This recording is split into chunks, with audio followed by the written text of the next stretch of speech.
look at Part 1. Part 1.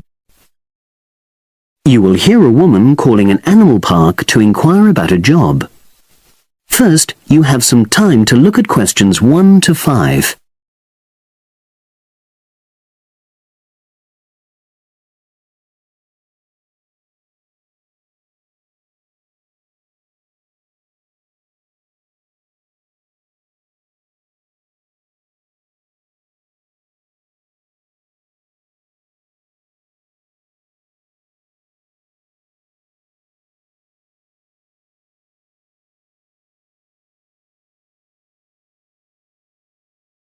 Now we shall begin.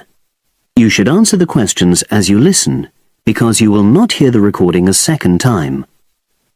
Listen carefully and answer questions 1 to 5.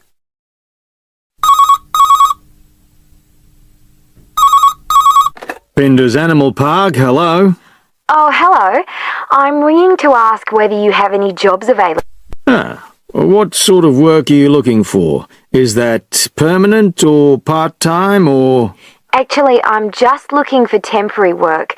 I'm a student. Oh, right. I'll just get a form and ask you a few questions. Then I'll pass your application on to our recruitment section. Is that okay? Fine, thank you. So, starting with your name. It's Jane Lammerton. Is that Lammerton? There's only one M in it. Oh, right. And your address? It's 42 West Lane. Right. And is that in Exeter? Yes. Okay. And can you give me your mobile phone number? 07792 430 921. Right. Now, the next thing is, when are you available to start work? I finish college on the 8th of June. That's in 3 weeks' time. But I can't start work till the 11th because I've got a hospital appointment on the 10th of June. No problem. Now, I need to ask you a few questions about the type of job that might be suitable. Do you have any particular kind of work in mind? It doesn't necessarily mean that you will get work in the field that you want, but I can record your preferences. Well, I'd do anything, and I have worked as an assistant animal keeper before, when I was still at school, but I'm studying at a catering college now, and I'd really like to get some experience as an assistant cook if possible. Right, so that's your first choice. Have you done that kind of job before? No, but I've helped my aunt sometimes. She runs a cafe in Exeter. Would you say you've got any relevant skills then? Well, I'm used to using the kind of equipment you usually find in a kitchen. Before you hear the rest of the conversation, you have some time to look at questions 6 to 10.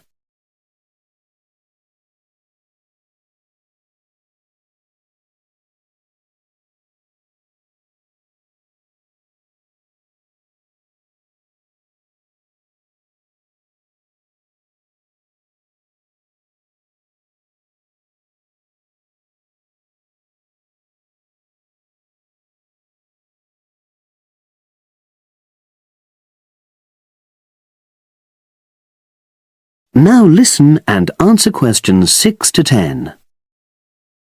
Okay, and I know you're still studying, but do you already have any qualifications related to that kind of work? A hygiene qualification, for example? I haven't, no, but I've got a certificate in food handling. I did it before I decided to become a full-time student. Fine.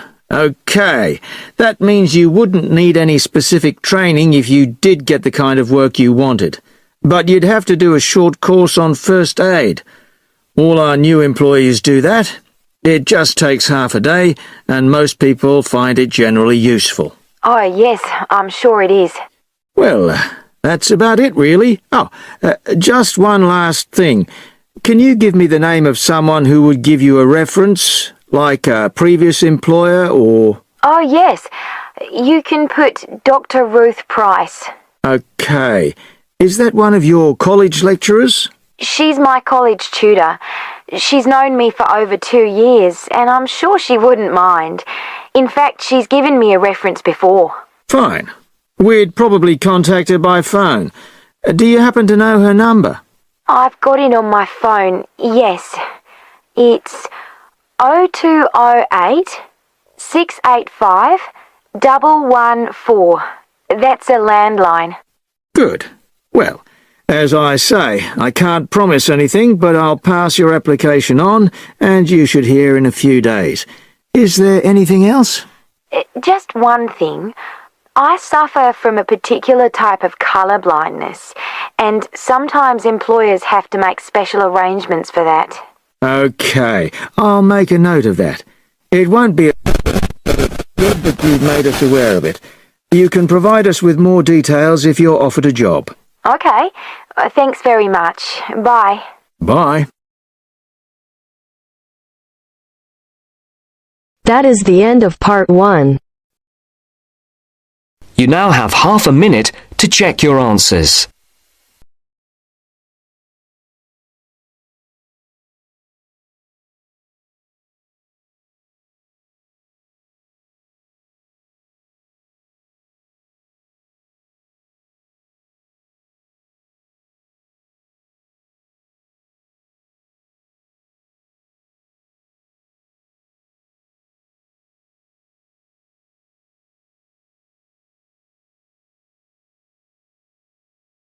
Now turns to part 2.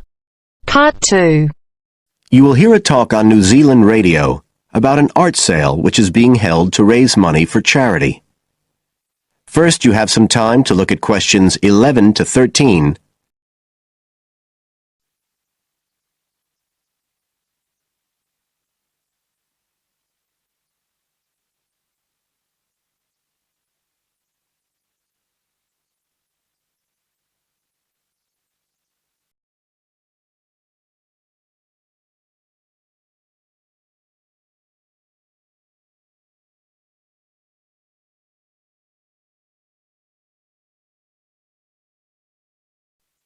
Now listen carefully and answer questions 11 to 13. One of the most anticipated art events in Christchurch is the charity art sale organised this year by Neil Curtis. Neil, tell us all about it. Well, Diane, this looks like being the biggest art sale yet, and the best thing about it is that the money raised will all go to charity. So what you probably want to know first is where it is. Well, the pictures will be on view all this week, most of them at the Star Gallery in the shopping mall. But we have so many pictures this year that we're also showing some in the cafe next door. So do drop in and see them any day between 9 and 5. Now, if you're interested in buying rather than just looking, and we hope a lot of you will be, the actual sale will take place on Thursday evening, with sales starting at 7:30. Refreshments will be available before the sale, starting at 6:30. We've got about 50 works by local artists showing a huge range of styles and media, and in a minute I'll tell you about some of them. You're probably also interested in what's going to happen to your money once you've handed it over. Well, all proceeds will go to support children who are disabled, both here in New Zealand and also in other countries. So you can find an original painting, support local talent, and help these children all at the same time. Before you hear the rest of the talk, you have some time to look at questions 14 to 20.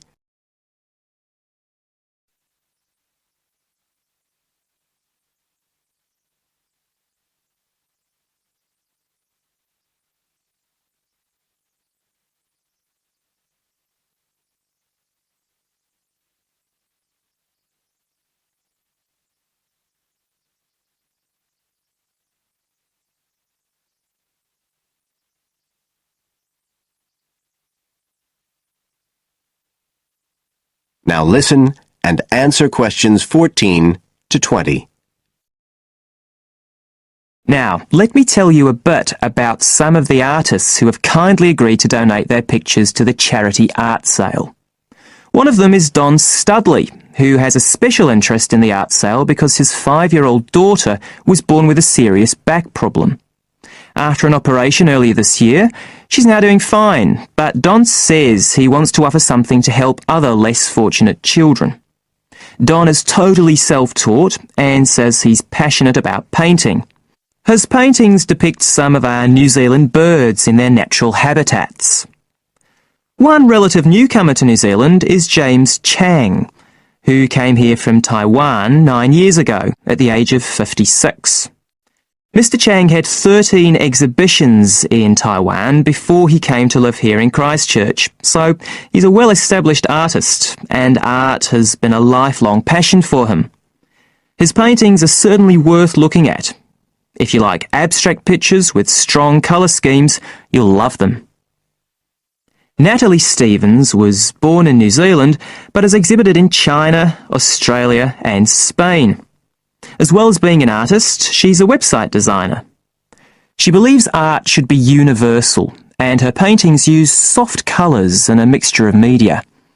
Most of her pictures are portraits, so watch out, some of them may even be friends of yours. And then we have Christine Shin from Korea. Christine only started to learn English 2 years ago when she arrived in New Zealand, but she's been painting professionally for over 10 years, and she sure knows how to communicate strong messages through the universal language of art. She usually works from photographs and paints delicate watercolours, which combine traditional Asian influences with New Zealand landscapes, giving a very special view of our local scenery. Well, that's all I have time to tell you now, but as well as these four, there are many other artists whose work will be on sale, so do come along on Thursday. We accept cheques, credit cards or cash. And remember, even if you don't buy a picture, you can always make a donation. That is the end of part 2. You now have half a minute to check your answers.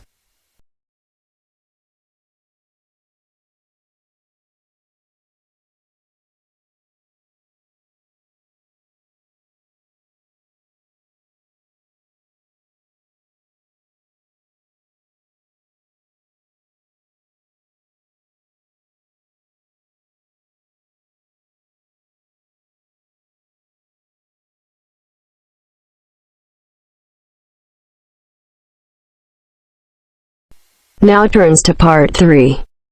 Part 3. You'll hear an introduction about the process of producing stamps. First, you have some time to look at questions 21 to 25.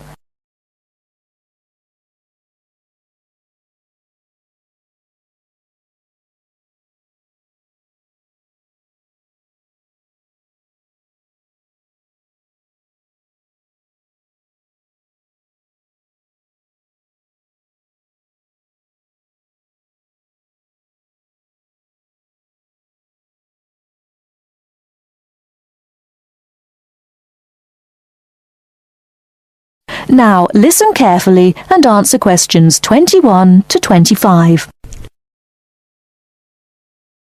Hello and welcome to this week's edition of Tell Me More, the programme where you ask the questions and we provide the answers. And we've had a wide variety of questions from you this week. And the subject we've picked for you this week, in response to your many letters, is the production of postage stamps. And as usual, we've been doing our homework on the subject. So, who designs the postage stamps that we stick on our letters? Well, in Australia, the design of postage is in the hands of Australia Post. In Britain, it's the Royal Mail that looks after stamps, and it seems that both countries have a similar approach to the production process. We discovered, to our surprise, that it can take up to 2 years to produce a new postage stamp. Why is that, I hear you ask? Surprisingly, it can't be all that difficult to design a stamp. In fact, it isn't, but it seems it's a lengthy business. Firstly, they have to choose the subjects, and this is done with the help of market research. Members of the general public, including families, are surveyed to find out what sorts of things they would like to see on their stamps. They are given a list of possible topics and asked to rank them. A list is then presented to the advisory committee, which meets about once a month. The committee is made up of outside designers, graphic artists, and stamp collectors. If the committee likes the list, it sends it up to the board of directors, which makes the final decision. Then they commission an artist. In Australia, artists are paid $1,500 for a stamp design and a further $800 if the committee actually decides to use the design.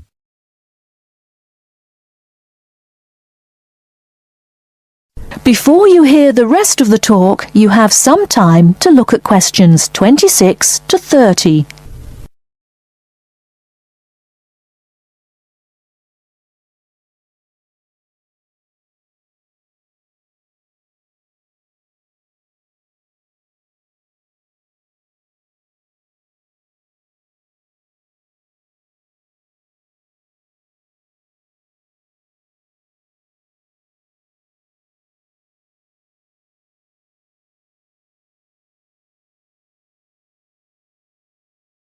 Now listen and answer questions 26 to 30. So there's a possibility that a stamp might be designed, but still never actually go into circulation. So what kind of topics are acceptable? Well, the most important thing is that they must be of national interest. And because a stamp needs to represent the country in some way, characters from books are popular, or you often find national animals and birds. So, of course, the kangaroo is a favourite in Australia. With the notable exception of members of the British royal family stamps, no living people ever appear on Australian or British stamps. Every year, the Royal Mail in Britain receives about 2,000 ideas for stamps, but very few of them are ever used. One favourite topic is kings and queens. For instance, King Henry VIII, famous for his 6 wives, has recently appeared on a British stamp together with a stamp featuring each of his wives. But despite the extensive research which is done before a stamp is produced, it seems it's hard to please everybody. And apparently all sorts of people write to the post office to say that they loved or hated a particular series. The stamp to cause the most concern ever in Australia was a picture of Father Christmas surfing at the beach. And when you consider that the practical function of a stamp is only as a receipt for postage, I think perhaps the importance accorded to stamps has got out of all proportion. Well, that's all for today. If there's a subject you want us to tell you more about, drop us a line at... That is the end of part 3. You now have half a minute to check your answers.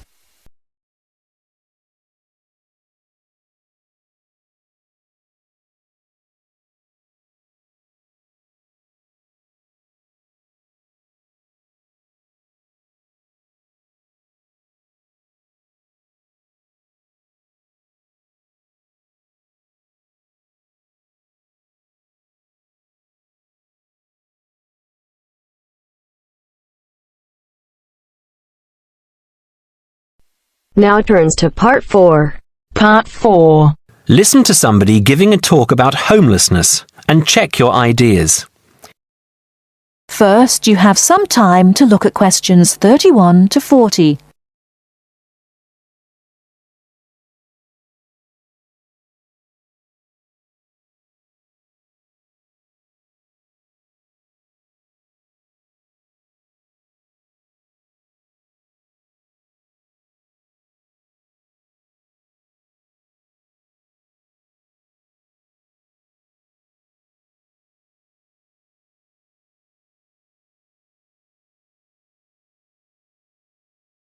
Now listen carefully and answer questions 31 to 40.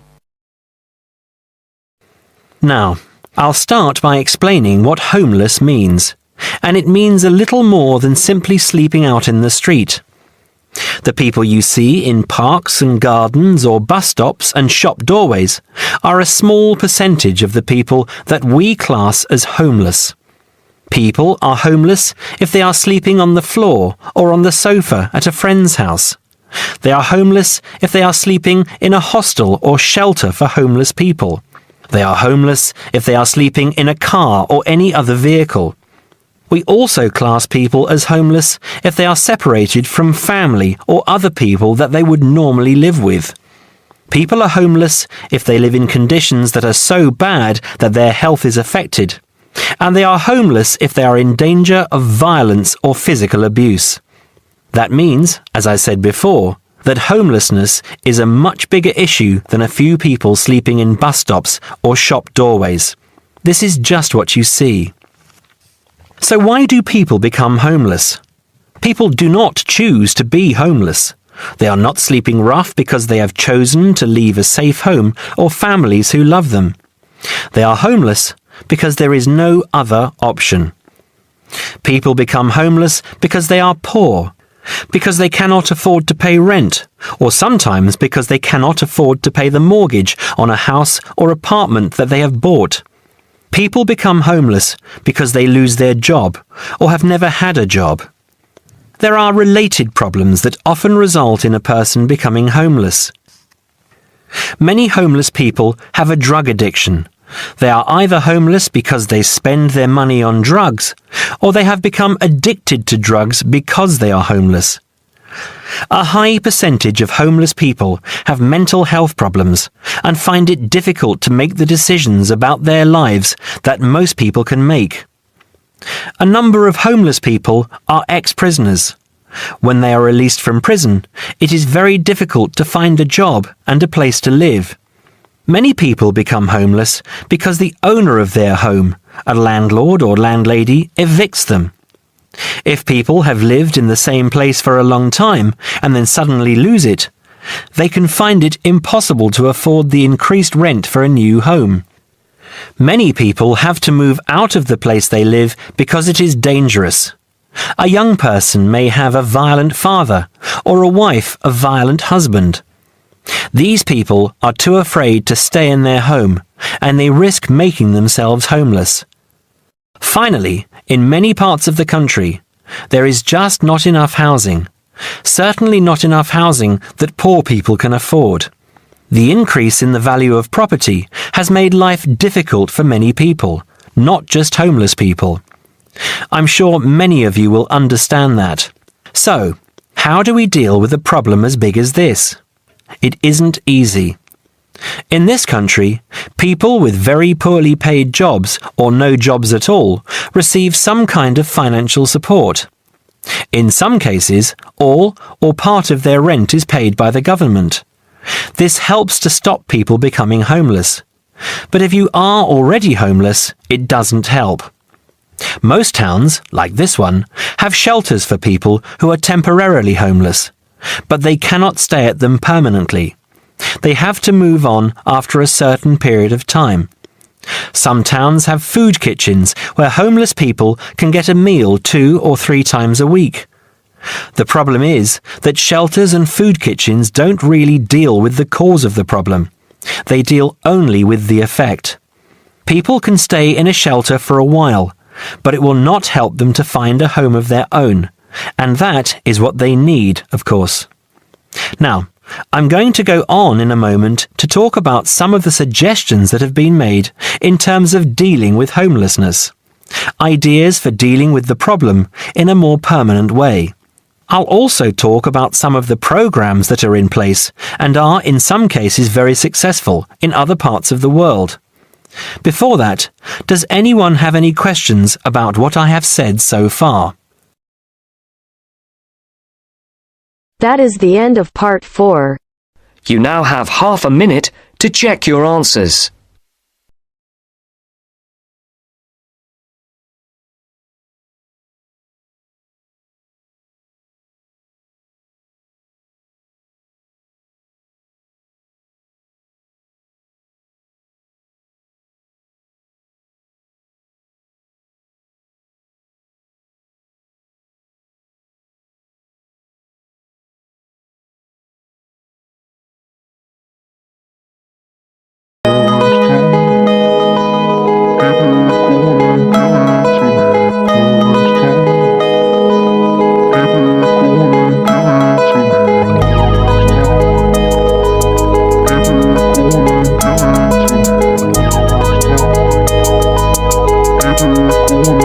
People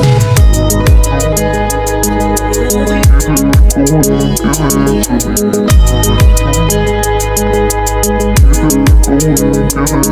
it to